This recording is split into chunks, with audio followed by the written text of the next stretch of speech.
बिस्मिल्लाहिर्रहमानिर्रहीम। अस्सलाम वालेकुम। जैसे कि लास्ट हमने सीरीज में 105 एमसीक्यूज तक डिस्कशन कर ली थी। Today in this series we will discuss MCQ from 106 to 120। MCQs number 106 में एग्जामिनर कह रहे हैं average variable cost is U shape because of select two. दो ऑप्शन सेलेक्ट करनी है और हमारे पास एवरेज वेरिएबल कॉस्ट है। ठीक है, तो इस एवरेज वेरिएबल कॉस्ट को माइंड में रखना। ठीक है, अगर एवरेज कॉस्ट यहाँ पर आ जाए, अगर वो एवरेज कॉस्ट यू शेप के लिए पूछे तो इसका आंसर कुछ और होगा। ठीक है, और शायद ये हमें प्रीवियस एमसीक्यूज में डिस्कशन कर चुके हैं। अब वो देखेंगे प्रीवियस वीडियो तो आपको वो एवरेज कॉस्ट यू शेप वाला क्वेश्चन मिल जाएगा। तो यहाँ पर है एवरेज वेरिएबल कॉस्ट। ठीक है, तो अगर average variable cost U shape के बारे में पूछा तो यहाँ पे फिक्स कॉस्ट को जिक्र नहीं करेंगे। तो हमें पता है जो एवरेज वेरिएबल कॉस्ट बनती है वो यू शेप का मतलब होता है शुरू में डिक्रीज होगी देन वो इंक्रीज होगी, एवरेज वेरिएबल कॉस्ट। और जो एवरेज वेरिएबल कॉस्ट है इसका ताल्लुक मार्जिनल कॉस्ट से होता है। ठीक है, तो शुरू में मार्जिनल कॉस्ट डिक्रीज होगी।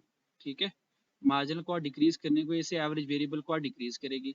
फिर यहाँ से मार्जिनल कॉस्ट इंक्रीज करेगी, मार्जिनल कॉस्ट इंक्रीज करने की वजह से एवरेज वेरिएबल कॉस्ट इंक्रीज करेगी।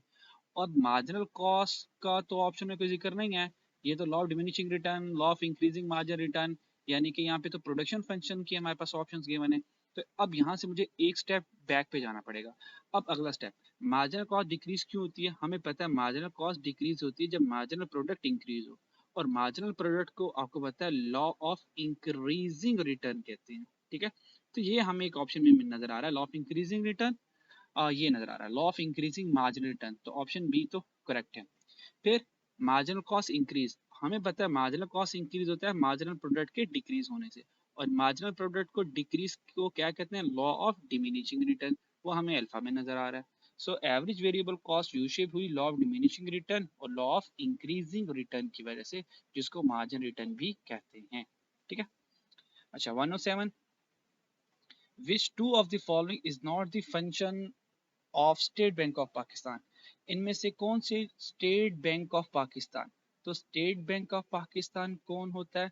हमें पता है स्टेट बैंक ऑफ पाकिस्तान की हैसियत एज अ सेंट्रल बैंक की होती है। ठीक है, तो वह समय पूछना चाह रहा है बताएं इनमें से कौन से दो सेंट्रल बैंक के फंक्शन नहीं है? तो हमें पता है क्रेडिट क्रिएशन सेंट्रल बैंक का फंक्शन नहीं है, ये तो कमर्शियल बैंक का है। फिर फिस्कल पॉलिसी, ये भी सेंट्रल बैंक का फंक्शन नहीं है, फिस्कल पॉलिसी तो गवर्नमेंट का फंक्शन है, गवर्नमेंट की पॉलिसी है। ठीक है, तो ये सेंट्रल बैंक के फंक्शन नहीं थे। अच्छा, अगर सेम एमसीक्यूज यही है, अगर एमसीक्यूज में ये पूछा होता, नॉट ना लिखा होता, which two of the following is the function of central bank, तो मॉनेटरी पॉलिसी और लेंडर ऑफ लास्ट रिजॉर्ट ये सेंट्रल बैंक के फंक्शन है, अगर ये वर्ड नॉट ना लिखा होता। ठीक है जी, तो आपने ना एमसीक्यूज को बिल्कुल ही अपने क्रैम नहीं कर लेना, तो थोड़े से समझ कर लॉजिकली उनको देख लीजिएगा। और इन हर एक एमसीक्यू जो यहाँ पे मेंशन है उनके ऑप्शंस आपकी बुक में लिखे हुए हैं। अगर आप बुक केयरफुली रीड करेंगे तो आपको हर एक एमसीक्यूज का हर एक ऑप्शन, तकरीबन 90% ऑप्शन आपको बुक में से ही मिल जाएंगे। हाँ 10% कुछ ऐसे एमसीक्यूज हैं जो लॉजिकल बेस हैं, जो थोड़े से आउट ऑफ बॉक्स हैं, अब इतने तो आने ही आने हैं। ठीक है जी, 108 देखते हैं। 108 में हमने देखा when aggregate demand increase unemployment usually, जब एग्रीगेट डिमांड इंक्रीज होती है, एग्रीगेट डिमांड इंक्रीज होने से अनएम्प्लॉयमेंट के ऊपर क्या फर्क पड़ेगा और इन्फ्लेशन के ऊपर क्या फर्क पड़ेगा? ये बात हम बहुत ही आराम सुकून से समझा सकते हैं अगर हम अनएम्प्लॉयमेंट की डायग्राम बना लें। ठीक है जी, यानी कि एग्रीगेट डिमांड की डायग्राम बना लें, तो हम क्लासिकल डायग्राम बना लेंगे। This is the short term aggregate supply, this is the long run aggregate supply. ठीक है जी, अब होता है क्लासिकल डायग्राम ऐसे बनती है। ठीक है, और यहाँ पर हमारे पास क्या आ गया? Aggregate demand.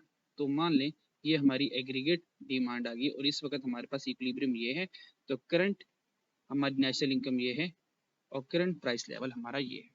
ठीक है, अब जैसे एग्जामिनर ने कहा कि एग्रीगेट डिमांड ज्यादा हुई है, ठीक है, तो ये देखिए हमने एग्रीगेट डिमांड ज्यादा कर दी। तो जैसे ही हमने एग्रीगेट डिमांड ज्यादा कर दी तो हमारा इक्विलिब्रियम E0 से E1 पर चले गया। अब देखिए हुआ क्या, जैसे एग्रीगेट डिमांड ज्यादा हुई तो ये देखें एम्प्लॉयमेंट ज्यादा होगी, क्योंकि हम फुल, ये आपको पता नहीं फुल एम्प्लॉयमेंट लेवल होता है। ठीक है, इसका मतलब हम फुल एम्प्लॉयमेंट की तरफ जा रहे हैं, तो एम्प्लॉयमेंट ज्यादा हुई तो अनएम्प्लॉयमेंट कम हुई, तो हम कहेंगे when aggregate demand increase unemployment usually decrease, तो अनएम्प्लॉयमेंट डिक्रीज होगी, तो हमें डिक्रीज का पता चल गया। और डिक्रीज कहाँ पे लिखा हुआ है, अल्फा में फॉल, तो हम यहाँ पे लिख लेंगे फॉल, ठीक है। अच्छा, एंड इन्फ्लेशन विल, देखें जैसे एग्रीगेट डिमांड हुई प्राइस लेवल इंक्रीज कर गया, जैसे प्राइस लेवल इंक्रीज करेगा तो हम कहेंगे इन्फ्लेशन विल राइज या इंक्रीज, तो इन्फ्लेशन हमारी इंक्रीज करेगी, ऑप्शन बी। तो यहाँ पर आ जाएगा ए, यहाँ पर आ जाएगा हमारे पास बी, ठीक है जी। अच्छा जी, नेक्स्ट ऑप्शन देखते हैं। नेक्स्ट एमसीक्यूज में हमारे पास एमसीक्यूज है 109। एमसीक्यूज 119 में देखा when aggregate demand increase inflation and unemployment, ये तो 108 जैसा ही सवाल आ गया ना, जरा हम यहाँ पे कर लेते हैं, जरा दोनों कंपैरेटिवली देख लेते हैं, ठीक है। तो व्हेन एग्रीगेट डिमांड इंक्रीज, जब व्हेन एग्रीगेट डिमांड इंक्रीज तो इन्फ्लेशन क्या हुई थी, इंक्रीज, तो हम कहेंगे जब एग्रीगेट डिमांड ज्यादा होती, देखिए जब एग्रीगेट डिमांड यहाँ से ज्यादा हुई तो इन्फ्लेशन भी ज्यादा हुई, तो हमने क्या था, इन्फ्लेशन विल इंक्रीज, तो इंक्रीज का लिखा हुआ है ए में, तो ऑप्शन ए आ गया। एंड अनएम्प्लॉयमेंट, एग्रीगेट डिमांड ज्यादा होने से एम्प्लॉयमेंट ज्यादा और अनएम्प्लॉयमेंट कम होती है, तो हम कहेंगे अनएम्प्लॉयमेंट डिक्रीज, और डिक्रीज का लिखा हुआ है बी में, तो यहाँ पर आ जाएगा हमारे पास बी, ठीक है। तो अगर एमसीक्यूज को हम थोड़ा सा समझ के करेंगे तो एमसीक्यूज नहायत आसान, ठीक है, तो बिल्कुल exactly easy to understand, easy to solve, कोई मेहनत नहीं है हमें इनको समझने के लिए और कोई मेहनत नहीं हमें इनको याद रखने के लिए, अगर हमें बेसिक सी कॉन्सेप्ट्स याद हों इकोनॉमिक्स के। क्वेश्चन 110 में कह रहा है ट्रांसफर पेमेंट इंक्लूड, अब सबसे पहले ना हमें पता होना चाहिए ट्रांसफर पेमेंट होती क्या है, ठीक है। तो हमें ना इस ट्रांसफर पेमेंट को समझने के ऊपर फोकस करना है, ठीक है, बजाय इसके कि भाई ट्रांसफर पेमेंट का इनमें से राइट ऑप्शन क्या है। मुझे राइट ऑप्शन नहीं देखना, मुझे सबसे पहले देखना है ये ट्रांसफर पेमेंट वाले भाई है कौन, पहले मैं तो ये तो जान लूं। तो ट्रांसफर पेमेंट वो पेमेंट होती है, पेमेंट या जो भी इनकम कह लें, पेमेंट या income received without performing any economic activity, ठीक है जी। जो हमने इकोनॉमिक एक्टिविटी परफॉर्म किए बगैर अगर हमें कोई पैसे आ रहे हैं वो ट्रांसफर पेमेंट है, ठीक है जी। अब चैरिटी, जैसे हम चैरिटी देते हैं किसी को, जब हम किसी को चैरिटी देंगे, सदका वगैरह देंगे, ज़कात वगैरह देंगे, तो हम उससे ये तो नहीं कहेंगे भाई मैं आपको सदका दे रहा हूँ या ज़कात दे रहा हूँ, अब इसके बदले मेरे कोई काम कर लो। अगर उसके बदले कोई काम करवा लिया, ये चैरिटी ना हुई, ये तो हम एक ट्रांजेक्शन परफॉर्म कर रहे हैं, सर्विसेज ले रहे हैं, पैसे दे रहे हैं और सर्विसेज ले रहे हैं, ठीक है। तो चैरिटी एक ट्रांसफर पेमेंट हुई, क्योंकि जिसको चैरिटी दी जाती है ये उसके लिए जो इनकम होगी ये वन वे इनकम होगी, ठीक है। और उस चैरिटी के बदले में ये कोई सर्विसेज प्रोवाइड वो नहीं करेगा, और ये जो चैरिटी जिसको दी जा रही होती है उसके लिए ये जो इनकम आई है उसने इसको इनकम को अर्न नहीं किया, ठीक है, तो ये ट्रांसफर पेमेंट में चैरिटी आ जाएगा। Select two option, income earn, income जो अर्न की जाती है ये इकोनॉमिक एक्टिविटी, मुझे जॉब करनी पड़ेगी, बिजनेस करना पड़ेगा, कोई मुलाजमत करनी पड़ेगी तो फिर मैं इनकम अर्न करूंगा, तो ये ट्रांसफर पेमेंट नहीं है। वेजेस, काम करेंगे तो तनख्वाह मिलेगी, तो ये भी मुफ्त के पैसे नहीं मिलते, काम करने से पैसे मिलते हैं, तो वेजेस भी इकोनॉमिक एक्टिविटी के अगेंस्ट आ रही होती है। डोनेशन, हाँ, जो डोनेशन मिला जा रहा था जिस ऑर्गेनाइजेशन को या जिस पर्सन को या जिसको भी डोनेशन दिया जा रहा होता है, तो डोनेशन रिसीव करने के लिए जो डोनेशन रिसीव करता है वो ये डोनेशन अर्न नहीं करता ना, कमाता नहीं है, ये तो उसको मुफ्त के पैसे मिल रहे होते हैं। तो ट्रांसफर पेमेंट असल में मुफ्त की पेमेंट होती है, मुफ्त की इनकम होती है, ठीक है। तो जो ट्रांसफर पेमेंट कर रहा होगा ये उसका एक्सपेंस होगा और जिसको ये मिल रही होगी वो उसकी इनकम होगी। तो ट्रांसफर पेमेंट वो पेमेंट होती है जो हम पैसे पे करते हैं लेकिन कोई सर्विसेज हासिल नहीं करते, ठीक है। हम किसी को डोनेशन देंगे, किसी ऑर्गेनाइजेशन को डोनेशन देंगे, नॉन प्रॉफिट ऑर्गेनाइजेशन को डोनेशन देंगे, तो हम ये नहीं कहेंगे हम आपको डोनेशन दे रहे हैं बदले में हमारे काम करो, तो ये तो इकोनॉमिक एक्टिविटी होगी ना। चलिए, तो ट्रांसफर पेमेंट वो पेमेंट होती है जो विदाउट इकोनॉमिक एक्टिविटी या तो हम पे करते हैं या तो हम रिसीव करते हैं। 111, autonomous investment is not influenced by the change in level of, आपको पता है autonomous investment वो इन्वेस्टमेंट होती है जिसका इनकम से कोई ताल्लुक नहीं होता, तो not influenced by the level of, हम यहाँ पर लिखेंगे इनकम, क्योंकि autonomous इन्वेस्टमेंट का इनकम से कोई ताल्लुक नहीं होता। फर्दर मैं इसको फर्दर क्लियर करूं, ऑटोनोमस इन्वेस्टमेंट करती कौन है? नॉर्मली गवर्नमेंट करती है, ठीक है, और इसका प्रॉफिट मोटिव नहीं होता, इसका मोटिव होता है वेलफेयर, ठीक है जी। चलिए 112, postpone consumption of house hold and individual is called, अगर हम अपनी कंजम्पशन को पोस्टपोन कर रहे हैं यानी कि डिले कर रहे हैं, यानी कि मैं अपने पैसों को खर्च नहीं कर रहा, तो इसका मतलब है फिर मैं क्या कर रहा हूँ? जो मैं सेविंग कर रहा हूँ, तो ठीक है, यहाँ पर क्या आ जाएगा? हमारा सेविंग आ जाएगा, ठीक है जी। 113, 113 में suppose money demand has negative slope, कहता मनी डिमांड की नेगेटिव स्लोप है। हमने कहा बहुत शुक्रिया आपने बताया कि मनी डिमांड की नेगेटिव स्लोप है, पर हमें पहले ही पता है मनी डिमांड की नेगेटिव स्लोप ही होती है। While money supply is vertical, और उसने कहा मनी सप्लाई वर्टिकल होती है, हमने कहा बहुत शुक्रिया हमें ये भी पता है, ठीक है, लेकिन फिर भी उसने क्लैरिफाई कर दिया कि हो सकता है किसी के बच्चे को ना पता हो, तो चलो मैं उसको हेल्प कर दूं एमसीक्यू को सॉल्व करने में। कहता है lower initial equilibrium at point E1 if money supply curve shift rightward it will lead to, क्या होगा? कहता है मनी डिमांड की नेगेटिव स्लोप है, मनी सप्लाई वर्टिकल है, lower initial equilibrium at point E1, आपका इक्विलिब्रियम लोअर पे चल जाएगा। अब जहां पर आपका इक्विलिब्रियम अपर साइड पर है, आप लोअर साइड पर आ जाएंगे। If money supply curve shift rightward, lower equilibrium कब आएगा? जब मनी सप्लाई राइटवर्ड शिफ्ट करेगी, और अगर मनी सप्लाई राइटवर्ड शिफ्ट करती है इट विल लीड टू, बताएं क्या होगा? इन द इंटरेस्ट रेट, वो ये कह रहा है अगर मनी सप्लाई राइटवर्ड शिफ्ट कर जाए तो बताएं इंटरेस्ट रेट के ऊपर क्या फर्क पड़ेगा, एंड टेम्पररी और टेम्पररी पैसों के ऊपर क्या फर्क पड़ेगा, ठीक है। तो हमने कहा ये तो जबानी कलामी एमसीक्यू तो बस की बार की बात है, ठीक है जी। तो हमने कहा अगर एमसीक्यू सॉल्व करना चाहते हैं तो हमने कहा इसकी डायग्राम बना लेते हैं, तो डायग्राम से बात समझना बड़ी आसान हो जाएगी, ठीक है। अब आसान क्या, बहुत ही आसान हो जाएगी, ठीक है। तो हम डायग्राम बना लेते हैं। उसने कहा मनी डिमांड नेगेटिव स्लोप है, हमने कहा बहुत शुक्रिया हमें पता ही है, ठीक है जी। तो हमने ये मनी डिमांड नेगेटिव बना ली, this is the demand for money, और मनी सप्लाई वर्टिकल होती है, और ये हमने मनी सप्लाई वर्टिकल बना ली, this is the money supply. और आपको पता है मनी सप्लाई और मनी डिमांड इनका रिलेशनशिप रेट ऑफ इंटरेस्ट के साथ होता है, तो वाई एक्सिस पर रेट ऑफ इंटरेस्ट हो जाएगा, और यहाँ पर हमारे पास क्वांटिटी ऑफ मनी आ जाएगा। तो यहाँ पर फिलहाल इनका इक्विलिब्रियम हो गया, जो कि हम मान लेते हैं E0 पर है, और इस वक्त रेट ऑफ इंटरेस्ट हमारा फॉर एग्जांपल ये रेट ऑफ इंटरेस्ट है, ठीक है। अब वो क्या चेंजिंग लेकर आ रहा है, जैसे वो चेंजिंग लेकर आएगा हम वैसे लेके आ जाएंगे। उसने कहा मनी सप्लाई कर शिफ्ट राइटवर्ड, ये देखिए मनी सप्लाई राइटवर्ड शिफ्ट करने को कह रहा था, ये देखिए हमने मनी सप्लाई को राइटवर्ड शिफ्ट कर दिया, ठीक है। तो देखिए ये नई मनी सप्लाई कर पा गई, जब supply of money rightward shift की तो हमारा इक्विलिब्रियम भी चेंज हो गया, E0 से E1 पर आ गया। तो देखिए उसने कहा था कि E1 वाला जो इक्विलिब्रियम बनेगा ना वो लोअर पे बनेगा, तो देखिए मैं अपर से लोअर पर आ गया, ठीक है। फिर उसने कहा जब आप E1 पर पहुंचेंगे तो बताएं कि रेट ऑफ इंटरेस्ट पर क्या फर्क पड़ेगा। अब चेक करें, ये रेट ऑफ इंटरेस्ट कम हो गया, रेट ऑफ इंटरेस्ट क्या हो गया? कम हो गया। तो मैं बिल्कुल कहूंगा, देखिए मैंने बोल्ड भी किया हुआ है, ये रेट ऑफ इंटरेस्ट क्या हो जाएगा? फॉल। तो हम कहेंगे कि रेट ऑफ इंटरेस्ट फॉल हो जाएगा। एंड टेम्पररी और टेम्पररी पैसों के ऊपर क्या फर्क पड़ेगा? तो देखें क्वांटिटी ऑफ मनी जो है वो इंक्रीज हो रही है, ठीक है। तो हम कहेंगे क्वांटिटी ऑफ मनी सरप्लस में हो जाएगी। आखिर इंक्रीज का वर्ड होना चाहिए था, अगर इंक्रीज नहीं है तो आप सरप्लस भी, जो गिवन ऑप्शन होगी, तो उसमें शॉर्टेज तो नहीं कह सकते ना, सरप्लस में इंक्रीज होना, तो हम सरप्लस को पिक कर लेंगे, ठीक है।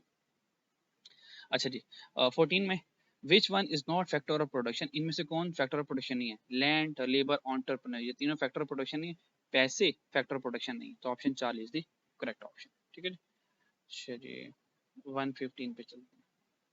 115 में एग्जामिनर कह रहा है calculation of GDP at market price, हमें पता है कि हम जो जीडीपी की बाय डिफॉल्ट कैलकुलेशन करते हैं बच्चों मार्केट प्राइस पर ही करते हैं, और ये बात बिल्कुल हक है और बिल्कुल सच है, ठीक है।